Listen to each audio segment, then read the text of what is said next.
Today I'll be installing a dash cam on my 1999 BMW 528i. I'll be using the Racekeeper Roadkeeper. It shoots in full 1080p on both of its cameras at 30 frames per second, and it displays GPS, accelerometers, and status screen. It gives me a lot of data that I can use on the road, but if I ever felt crazy and took it out to a track or something, I'd also have that data there. I'm just gonna show you how I discreetly install this, neatly put all the wiring away, and just have it running on my daily driver. Obviously, first we're gonna unbox it here and just get it prepped to go into the car so that we can line it up with where we want it before we stow the wires away. And then go ahead and put the power supply cable in, and then mount this suction cup by just sliding it in like so. Once inside the car, go ahead and plug into cigarette lighter or 12-volt adapter. This isn't going to be the final wiring resting position, however we want to get it powered on so that we can properly adjust the camera and its position on the windshield. We have our dash camera powered on. Depending on your car, you may need to have your key turned to the accessory settings so that you are getting power to your 12-volt or your cigarette lighter. Then you just need to get it situated to where you're happy with the camera angle and display, and then we'll go ahead and tuck away the wiring. Once you're happy with that, we'll go ahead and make sure that our wire is routed properly along the headliner, down the A-pillar, and underneath the dash. This is fairly easily done, but if you've never done it before, it can be a little intimidating popping those panels off. However, most interior body panels are secured by just plastic clips. It does take a little bit of force to get them out of their place, but once you do it, it's pretty easy. And then getting them back into place, you just need to ensure that those clips are lined up, because they do break fairly easily if you're pounding on them while they're not actually lined up.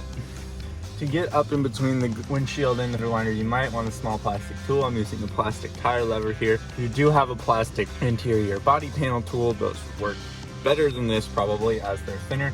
But just to give me some leverage in between that space, I'm using this so that I can actually get the wire up in between the windshield and the headliner.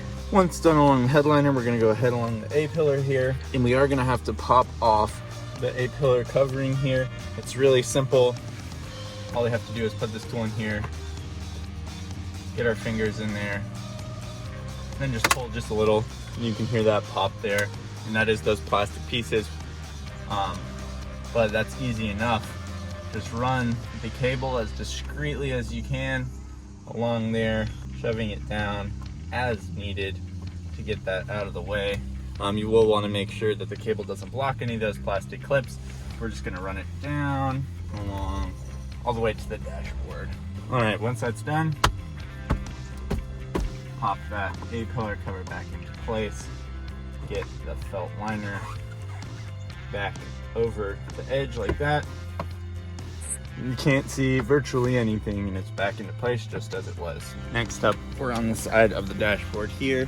Here it's pretty simple. There's enough space in between to just shove it in between so that it stays in place. Once we get down, we are going to want to go across underneath the glove box here, and probably use that area to store some of this extra cabling, so that we don't have it hanging in the footwell. Again, there's some plastic tabs that hold the plastic paneling together here. Just going to go ahead and pop those out, run the cabling under, pop them back in so that it's stored up there. And then again, come along just here to where I have some other of my electronic components, and then run it up over here and into the 12-volt.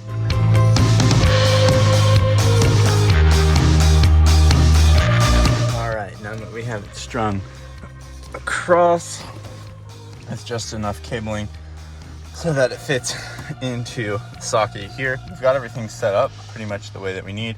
I am going to take this as an aftermarket cup holder, because the cup holders in this notoriously break are tiny. Not that these are much bigger. I'm going to run it underneath for maximum cable management cleanliness. All right, and with that taken care of, we have everything just about as clean as we possibly can there. Running up to the road keeper itself, right there, we get our readout. Dual camera viewing myself, camera on top viewing the road. One thing to take note, you may not have to have your key in the accessory position for your accessories to work. In my case, the outlet will provide power to the road keeper or any accessory plugged in at all times, even if there is no key in the ignition. You do need to be conscious of that, as it can run your battery dry over time. And so in that case, I will unplug the road keeper when the car is not in motion, because it will otherwise leave it dry. If you're in an area where you think you might want the road keeper or your preferred dash cam plugged in, you can still go ahead and leave it plugged in. Odds are that you won't have it drain over a short amount of time, but if you do have that plugged in for a long time, it will eventually sap the battery so that you cannot start your car. And so I do unplug it every time I get out, plug it back in every time I'm going on a drive, and that's when you'll most likely need it anyway. So thanks for watching. Pretty simple stuff, but hiding that wiring away can go a long way in making the interior of your car look a lot cleaner, so you don't have wires hanging everywhere. And that's all I've got for this car video, but we'll have some more hopefully coming soon before too long. Thanks for watching this one. Peace.